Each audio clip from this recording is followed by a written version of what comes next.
So ladies and gentlemen from AgriNovus Indiana talking about how to build a AgTech startup. Please welcome Mr. Johnny Park. Thank you. All right. Hey, this is awesome. Wow, look at this. Oh my goodness. Hey, let's give a shout out to AgriNovus Indiana. Beth, are you here? Beth, where are you? Well, AgriNovus Indiana is responsible for putting this together, and let's give a big shout out to AgriNovus. This is awesome. All right. Hey, I'm going to start with stating some facts, okay? So food and agribusiness is a big industry, right? It equates about $5 trillion of industry. It's no surprising. And it's responsible for 10% of the global consumer spending. And it accounts for 40% employment and 30% greenhouse gas emissions. Food is everywhere. It's so personal, right? We deal with it every day. Whether you're 1 year old or 80 years old, you understand the importance of food. As this graph shows, that around year 1500, the world population was about 425 million. In the next 500 years, the population increased exponentially to 6 billion in 2000. Today, it's about 7.3 billion. And by 2050, it's expected to be about 10 billion. While the population has been increasing year on year, the arable land available worldwide is practically the same. Guess what? Earth is not growing, right? Which means that the land available for food production has been decreasing constantly. In addition, in the last 50 years, extreme weather events such as droughts, floods, and heat waves has been steadily increasing, which leads to a loss of agricultural infrastructure and livelihoods. And these volatile and extreme weather often creates new disease and pest species in different geographical areas, and often leads to a lack of water access and lack of access to good soils for food production. So here's a challenge. By 2050, the world population will reach about 10 billion. And urbanization is going to continue at an accelerated pace. By 2050, about 70% of world population will be urban. And the income levels at that time will be multiple times more than what it is today. So in order to feed this larger, more urban, and richer population, the food production has to increase by 70%. And we got to do that with less land, less energy, less water, more pests, more disease under extreme weather conditions. That's the challenge. But with great challenge comes great opportunity. I want to tell you my journey from a robotics professor at Purdue University to agricultural technology entrepreneur.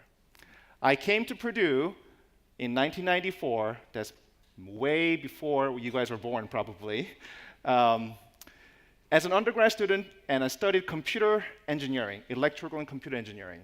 I knew nothing about agriculture. The closest thing was driving by a highway by the cornfield. That's the extent that I knew about agriculture. And one thing led to another. I went to grad school and got my PhD. I ended up becoming a professor in robotics and machine learning. And so here are some of the research that I did at Purdue.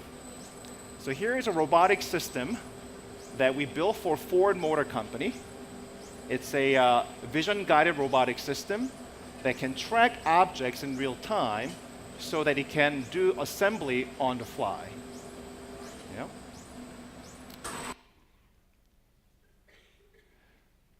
Here's another project that we did for Air Force. So here's an actual aerial image, drone imagery, taken from Columbus, Ohio. And when a user clicks an object of interest, the drone automatically follows and tracks that object. And you can see under very different illumination changes and occlusions, it's able to track that vehicle pretty robustly. And here's another project that we worked on. It's a laser scanning machine. It's a structured light scanner that scans a real-world object. And as the camera system sees how the laser is illuminated on the object, it actually captures a 3D information of the object. After scanning, we can get a model like this. Very accurate, realistic 3D model of real-world object. And here's another project that we worked on. So pruning is a very labor-intensive activity in agriculture. So we developed a robotic system that could automate that. So here, it's scanning grapevines using camera and laser system. While it's scanning the grapevines, it's in real time creating 3D model of the vines. And based on the 3D structure, it can determine optimal pruning points in real time. And once we determine optimal pruning points, then we can command the robot to prune those points. So here it is.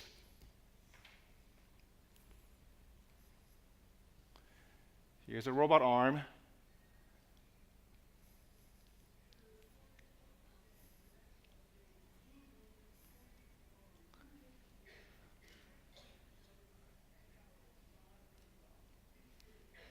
And there's no human hand behind it. This is a robotic arm, I promise you.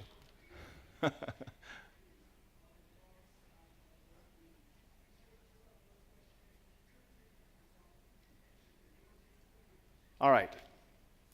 So,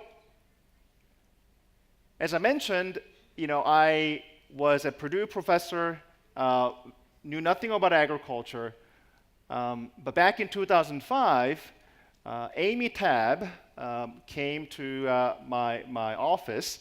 She was a USDA employee, got a full scholarship to pursue robotics degree at Purdue, and wanted to find a PhD advisor. And at Purdue, there's probably a 7 or 8 robotics professor, and I think I was in the bottom of the list. And she asked every single one of them, and one way or the other, they said no. And when she came to me, I said, yeah, you could work with me. And she introduced me to her boss, Mike Glenn, who was a USDA director in West Virginia, and let me know about this new initiative by USDA to develop robotics and sensor technologies to automate labor-intensive activities in agriculture. And we applied for the grant, and it got fully funded for $6.4 million. And through that project, I got to work with some of the best agricultural scientists at Penn State, Washington State, Oregon State, and just saw a tremendous opportunity to use technologies to improve productivity in agriculture. So the following year, I started a company called Spensa Technologies. So the problem that we were trying to solve was around insect management.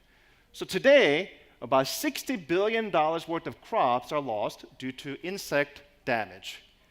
And that's despite the fact that we're spraying about $15 billion worth of pesticides each year in the United States.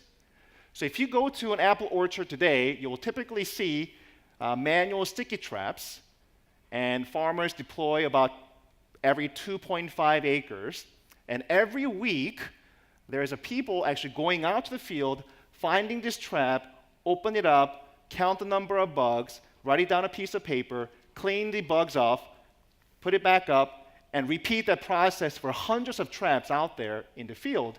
Very labor intensive, but it's important because all that number decides when, where, and how much insecticide to apply. So we thought there's got to be a better way to do this, right? So there comes the Z-trap.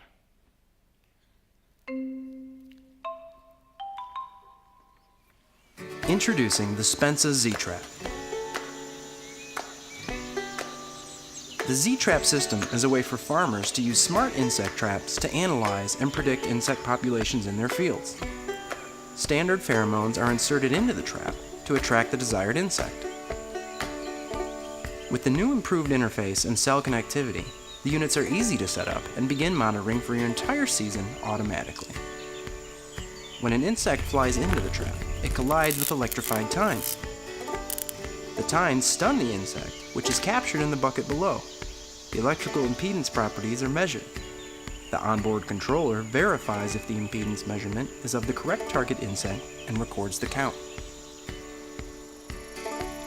Inside the Z-Trap is a cellular transmitter that allows it to stream its data to the cloud. This data is available in graphs and maps in our web application. Reports and documentation are easy to view and send using the web or mobile interface. The web interface includes phenology models, which combined with trap data can help producers make the most informed spray decisions. With Spensa's Z-Trap, catch problems early and use pesticides with more precision for increased yields. Learn more at spensatech.com.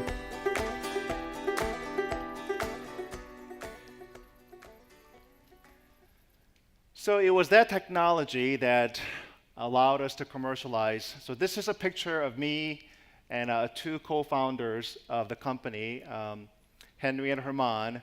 Three of us started the company back in 2009. We grew. As you can see, I'm the one who has the highest hop there, right there. The team grew little by little. And this is the most recent picture of us, okay? So, but I want you to take a notice here.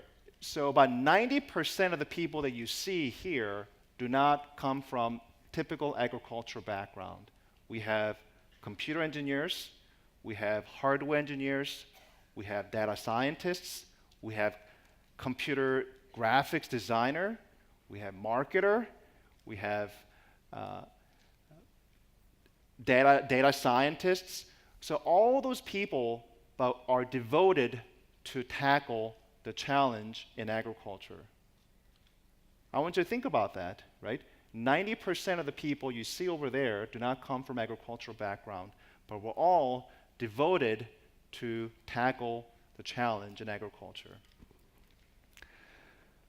So what's happening here, I read an article by IBM not too long ago, and it says the industry sector with the lowest information technology investment is farming. But things are changing rapidly.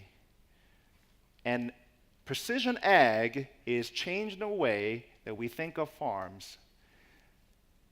There's a lot of definitions about precision ag, but for me, it's essentially data-driven, high-resolution farm management, right? It's really moving away from the notion that all the decisions in the farming are from experience because my neighbors are doing it or it's just time of the year. You make decisions based on the data. And it's not just making decision optimally for the uniformly entire field. Perhaps you're making decisions on a per plant basis. So data-driven, high-resolution farm management is changing the way we think of farm, and it's it requires many different types of technologies to make this happen. So when I think about precision ag, what really excites me is that there's so many opportunities here. Internet of Things. I imagine there will be trillions of sensors deployed in farms, collecting data in real time to make optimal decisions.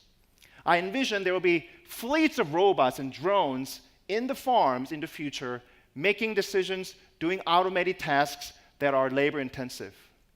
I envision all the data collected in the farms are going to be used and analyzed and using predictive algorithms, using machine learning algorithms to help farmers to make better decisions. So here's the challenge again. 10 billion people by 2050 We need to increase the food production by 70%. In the next 50 years, we have to produce more food in the last 10,000 years combined. Are you up for the challenge? Are you into computer programming? All right. Well, use your God-given talents. And there's no better place in industry than agriculture to put your talents into. Are you into hardware, making things, robots? All right. Well, use your talent and passion. And there's no better place in agriculture to use your talents. Are you into crazy math and physics? All right. Well, use your passion, use your God-given skills, and there's no other place than agriculture. Here's a challenge: 10 billion, 70% more food production.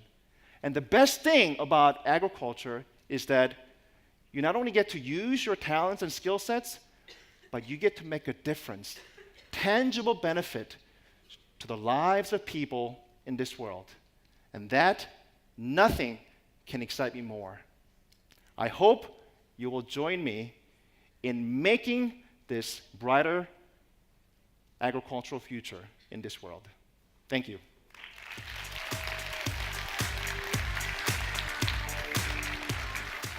Ladies and gentlemen, this has been a special treat, and a few fun facts. Spensa was actually named one of the top 25 most innovative companies in America just a few years ago. And it's not every day we get someone who's built a company who is from outside the world of agriculture, preaching to folks in agriculture to leverage technology. So we just have a few minutes for questions. So what questions do we have? Feel free to raise our hand, put it up there. We'll come around with a microphone so that we can get our questions answered.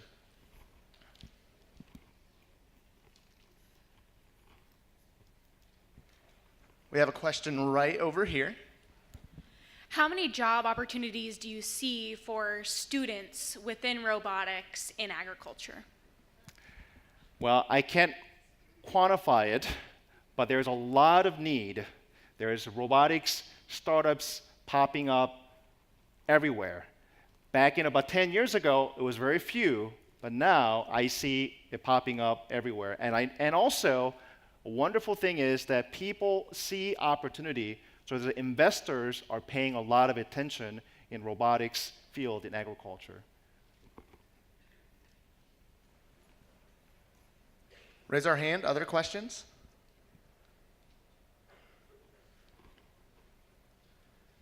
I have a question. So a lot of these folks do come from agriculture and might not have as in-depth experience, whether it's with software development or physics or engineering. You know, what is something they can do to get started if they don't have that background, but might be interested in it after hearing you speak? Well, I just want people to know that, you know, if you are inclined to like programming or computer or science and math and robotics and building things, there is just an ample amount of opportunities in agriculture. Just because you're into math and programming, that doesn't mean that you have to steer away your career path to something else, right? This is happening in this right now as we speak, and you get to be part of this digital revolution in one of the most important industry sectors that you guys so care about. So I just want to make sure that you have that mentality that agriculture is a high technology, high potential, high impact industry that you will be very pleased to devote your entire career into. Excellent. Ladies and gentlemen, let's give it up for Johnny one more time. Thank you.